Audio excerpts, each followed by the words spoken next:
Je m'en fiche de savoir à quel point tu n'es pas bon. Tu ne dis pas à quel point tu es talentueux. Je m'en fiche de combien tu travailles sur toi-même. Il y a des moments où les choses ne vont pas bien se passer. Il y a des moments où tout ce qui peut arriver va arriver. La vie, c'est l'imprévu, l'inattendu, l'inintentionnel. Nous avons été endommagés émotionnellement, endommagés spirituellement. Cela peut être ton entreprise, peut-être ton cœur qui est brisé aujourd'hui, peut-être le chiffre sur ton compte bancaire qui crie que tu es fauché.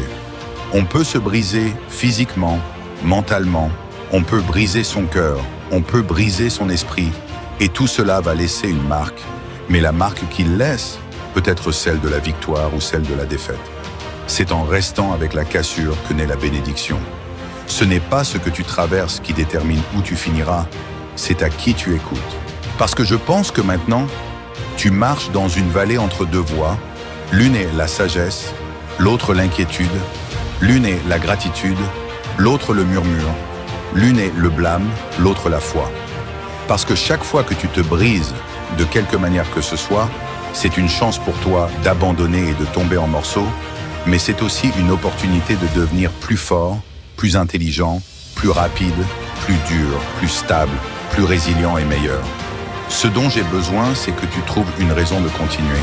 Et si tu peux trouver une raison de continuer, je sais que tu es assez fort pour le faire parce que tu es humain.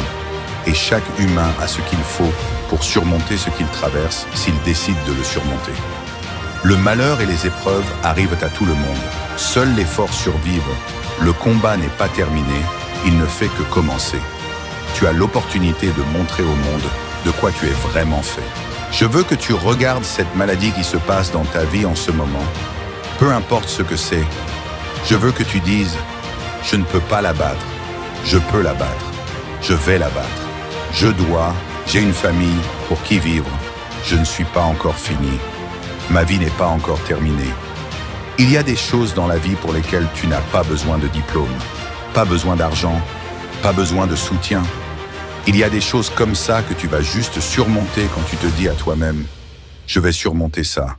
Peu importe ce qui arrive dans ma vie, peu importe l'adversité, l'opposition, l'épreuve et la tribulation. Rien ne peut t'arrêter. La seule chose qui peut t'arrêter, c'est toi. Aucune situation, aucune circonstance, aucune adversité ne peut définir ta vie. Ne laisse jamais les circonstances définir. Je ne recule pas, je ne cours pas. Peu importe ce qu'ils disent sur le papier, peu importe que tu dises que nous sommes en minorité, nous vivons par cela et nous mourrons par cela. Nous ne reculons pas, nous ne courons pas. Nous allons tenir bon, nous allons vivre, nous allons mourir pour ce en quoi nous croyons, et tout le monde saura ce que nous représentons et à quoi nous appartenons. J'ai la capacité de persévérer. Sois encouragé aujourd'hui que peu importe ce que tu traverses, peu importe à quel point ton mariage est brisé, peu importe combien de fois tu échoues, il y a en toi un esprit qui est plus grand que tout ce qui se passe autour de toi. Si tu es prêt à te battre pour surmonter cette bataille, te battre contre le cancer, te battre contre cette lutte académique, te battre contre le divorce, te battre pour ça, si tu es prêt à te battre pour ta carrière de chanteur, te battre dans la boxe, te battre dans le football, je te dis, à la fin du combat, il y aura la victoire. Et en rampant hors de cet endroit sinistre et misérable, en te relevant au-dessus de ce que tu étais, et en prenant la forme de qui tu es censé être, tu verras que dans le simple fait de te lever, dans le simple fait de continuer à te battre, tu deviendras et resteras inébranlable.